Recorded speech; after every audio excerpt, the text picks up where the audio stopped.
Bwiino wuno ku muyimbi Eddy Kenzo. Ate n'omubaka Muhammad Nsereko bamwabiza.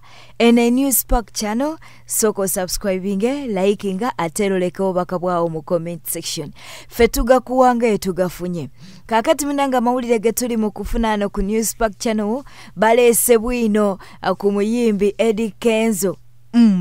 Waliwo ekyama kyebata n'omuyimbi Rema Namakula oba neyali omuganzi we Rema Namakula. Kakati neera abazzeemu ne babeera nga ate baddamu okuleeta ebya dance ku mapeesa era ne babeera nga babiteeka ku Eddy Kenzo dance ku mapeesa ekyamuviirako okufa. Kenzo yakimanyi era ye yali emabega w'okufa kwe. Bingi ebiri mu kwogerwa mukwano ye Kenzo bamusabula buli wamu bali mu kumusabula naye ffe tugakuwanga bwe tugafunye katubere nga atukuwa akatambi kano. Njagala ensi ekimanye kino sigenda kita. Okyagenda kufuduza emmengo buli wiiki ogendayo emirundi ebiri naye ogenda mu motoka za njawulo ng'okama fleegi nze togenda mu motoka zo official ate ogenda kiyo kamera zange zakulabye. Abamanyi kufuduza emmengo wali nga ku CBS awo bamanyi ekintu ekiri waawo kati kamera zange zakuzudde otero gendako ku Lwokuna oba ne ku Sande otambule motoka za njawulo nga weekwese ne kamera zange zikufuna zijja kufuna kati nkulabula nga toyagala ngende yeeyo weesonyo kigambo kya Robert Kyagulanyi Ssentamu ne list gye nnaafulumya Simono Damo mwasamira ngenda fulumya isi y'abantu bonna kuva kuvira paka mu miziki gy'okubya gurupu zo bani bonna bozoyiseemu n'abakuyiseemu na buli kimu nja kifulumya no ku social media kati muwulize bulungi nnyo bino mwali tembimanyi njala mbiwulize bino ebigambo si byange era si bivunaanyizibwako bya Munnayuganda amanyi history n'ebyaffe y'omukulu ono naye waddiramu okwogera ku kigambo Kyagulanyi n'amumanyiira wengenda okugirayo enjala bino ebigambo si byange eyabyogedde amanyi omukulu ono obuvuna obuddo uliwulize bulungi nnyo. Ekija kakati omwana gwe bayita Eric Kyambadde omujjukira bulungi akaana okali kavubuka kato ka regime kali ku regime ya Ronnie Stamina. In fact ne Ronnie Stamina yali mukulu koyo omwana batipu swizi soka weebuuzeemu ko lwaki abaana balekawo Kenzo byatandika nabo okusokera ddala Big Eye yamulekawo Ronnie Stamina yamuyamba okutunda olulimba lwa Stamina oyo wakasonso n'amulekawo. Ronnie alekawo atya Kenzo ayagala okuyingiza Ronnie mu bintu by'okusiyaga. Kenzo ayagala okuyingiza Ronnie mu bintu by'okusiyaga. Ronnie agaana. Ronnie yalina girlfriend ate ne family yaabwe balina eddiini. Ronnie agaana. Kenzo akijjamu obusungu bafuna obutakkanya n'omwana Ronnie avaawo ava mu big talent agenda. Tuva ku Ronnie Stamina ogenda ku Ronnie Stamina waliwo omwana gwayita Eric Kyambadde oba kyamujjukira balinga muyita Eric Kyamu kayimba yawo akayimba kayimba kyaka Eric Kyamu kojjukira yawo tica ndowooza waliwo kana akayimba ke bayita yayimbanga ndi mubi nga Swazniga Terminator. In fact wakaitwa Terminator akayimba ako oyo mwana yakayimba. Omwana oyo kiteeberezebwa okuba nga Kenzo yali mabega w'okufa kwe. Kenzo abantu bye bagamba ku social media nti yasaddaako omwana oyo Sempijjo owa ghetto triplets bituufu nnyo. Kenzo yalina omukono mu nfa y'oyo omwana yalina omukono mu nfa y'omwana ya Eric Kyambadde kwegamba azze aplayinga data games kati tutuuka kufa kwa dance ku mapeesa. Kenzo bwe yalekawo Rema n'agenda ebweru. Rema ng'omukazi yenna era yali alina kweyi ng'omusajja yamulekawo omukazi n'atandika kweyiya yeeyiya atya ndoza gye yafunira dokita we. Kati Kenzo akomawo alowooza nti dance ku mapeesa yasigudde Rema olutalo lubeera ewakaawo mu nnyumba yawe. Kenzo ebiseera yali yakagula n'ennyumba eyo olutalo nga lubeera awo okitegeera lubeera nga lwamanyi wakati wa Rema ne Kenzo nga agamba Rema amulumiriza okwagala danizi ku mapeesa nga takimanyi nti dokita yali yagamwagala ye yalowooza danizi ku mapeesa. Kenzo nga Rema abigaana, Kenzo nga abalwana na Rema olunaku nga balwana na Rema bayomba. Bakimaliriza bakyalwana nga Kenzo agamba Rema ngenda kukola ki, ngenda kukuba oyo omwana danizi ku mapeesa mutuuseko obulabe. Rema nga amugamba tokuba mwana kuba omwana ali innocent nnyo talina kiyali akoze. Nga Kenzo akomawo avuddeyo ebweru aze ategese abavubuka bakubye danizi ku mapeesa.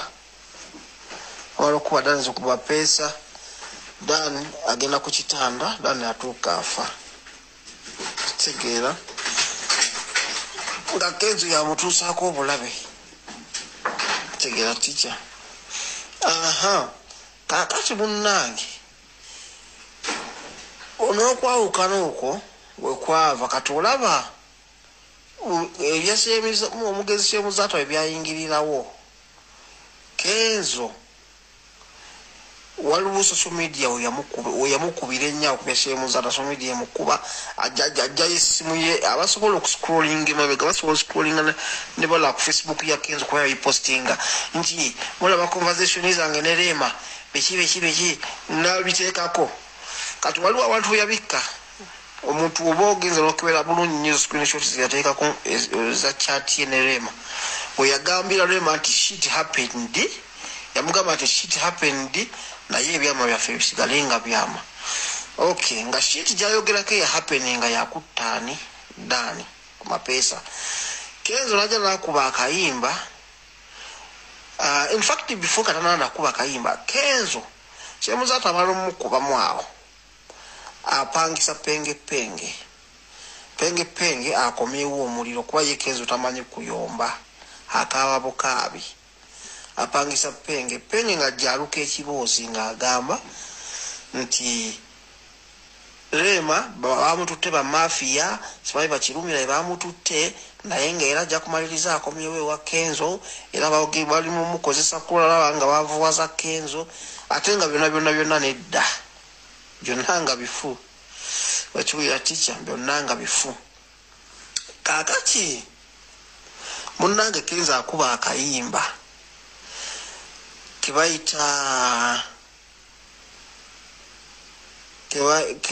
kebaita bibaawo. Bibaawo Kenzo afulumya bibaawo nga agamba mulimu verse bwe yagambira nti ebyama byaffe bisigale nga byaffe nga agamba Kenzo abigamba Rema yali akakubidde Rema agamba nti ebyama byaffe bisigale nga byaffe. Ekitegeera ticha nga yalowooza ti Rema wanaba avudde ayinza okwabya ebyama nti yatta danizi ku mapeesa olwakuba ensonga wetyo. Okitegeera ticha. So gundi penge yalinga ajubisa agambira Rema agenda kumala akomewo ewa Kenzo biki bali ba mafia bagala kwavuwaza Kenzo. Rema yavaawo olw'ensonga yali assa omwana yali amulekawo mu nnyumba era kwe kwefunira omusawo n'abuuka l'omusawo olw'ensonga ono yalinga bono bulavuniga era yali lavuniga nga yabiyimbako Rema yayita n'akusetolinga ate nga ye Rema alaba atuusa okuba nga afumbirwa n'ebizibu Kenzo byatuusa byeyakola ye nga ye byeyakuliyetinga ng'omuntu. Yes, akiraba ticha. Kati byebyo nno munnange Rema atuuka agenda oye Kenzo nga alowooza Rema agenda kudda alowooza byakusaaga naye nga ebyokugenda byandibaddewo naye nga kiyali yeeraliikira ennyo. Ekyokulaba nti Rema tayogera ku kintu kyonna era Rema ebyama ebyo abimanyi bw'aba awakana aveeyo ebyewakane. Eddy Kenzo si ye yekka gwe baabizza. Kakati ate tugenzeeko ew'omubaka Muhammad Nsereko. Alese Bwiino ku Muhammad Nsereko n'omugenzi Kato Lubwama Era ne bagamba nti Muhammad Nsereko ye yaviirako katolubwamu okuba nti nno agula Believe TV eyamuleetera n'okuba nti nno yagwa mu mabanja. Okitegedde nno. Mbu Muhammad Nsereko abadde yeefuulanga muganda wa katolubwamu ba mukwano gwa katolubwama naye ng'abadde alimba. Onalebo katolubwama wa yali akawangula obubaka bwa Parliament obwa Lubaga. Yali mulwadde. Era yasabanga abantu bannaye muleke ngende ndiye. Era ne bamuwa. Yali siroganiye fenga tuli mutijje. Omukulu oyo bamuwa akalulu. Yakwatagana nnyo. Nsereko yamwambalira mangu nnyo n'amufuna. Naye bwe yamufuna yamufera. Yamuguza TV bakiyita Believe TV bakiyitanga Believe TV. TV ekyo yakimuguze $8 plus. Kati bala olwamaze okuwagulako kumpi ekitundu n'okusoba ku ssente ze yali badde afuna. TV ekyo kyaliko emisolo gya URA mingi nnyo. Ate ssente ezo yazeewola kuba manerenda kubanga ssente ezo teyazifuna omulundi gumu ate nga omusaala gwali tegunnatuuka. N'olwekyo bagenda ku manerenda ne beewola ssente ezo nga gundi oyo Nsereko ali ne katolubwama. Era Nsereko jjukira yashifutinga yali ayina gye yali abeera ng'ennyumba bamubanja n'agenda n'agula ennyumba ebugoloobi kati gy'abeera ebiseera ebyo. Era Believe TV eyo olw'okuba yaliko emisolo mingi Nsereko era yayongera n'afeera katolubwama n'amuggyako akasente n'endala zonna ne bagikyusa ne bagifuula B24. Era emisolo ne gigaana era TV eyo tekyali kumpewo. TV eyo yavaako kubanga emisolo gyayitirira ate nga ne TV kyali tekitunda. Naye olw'okuba nti yali Nsereko abikkirira yasalawo abeere close ku katolubwama nga tamukkiriza kwebuuza tamukkiriza kwekyusa. Era omusajja afudde n'ennaku ye. Era omusajja oyo kyekintu kyabadde abikkirira n'okutuusa kaakati paka omugenzi waggwereddeyo mu ttaka. Era nakati akyagoberera okugenda ewa Namwandu kubanga Nsereko mufere ebyo byakola mumanyi yaferako ne Museveni yennyini ng'ojjukira ku gundi Nsereko oyo nga baleeta ebibiina by'obufuzi ye n'alemera jjukira twalina ejjiba n'ennyumba.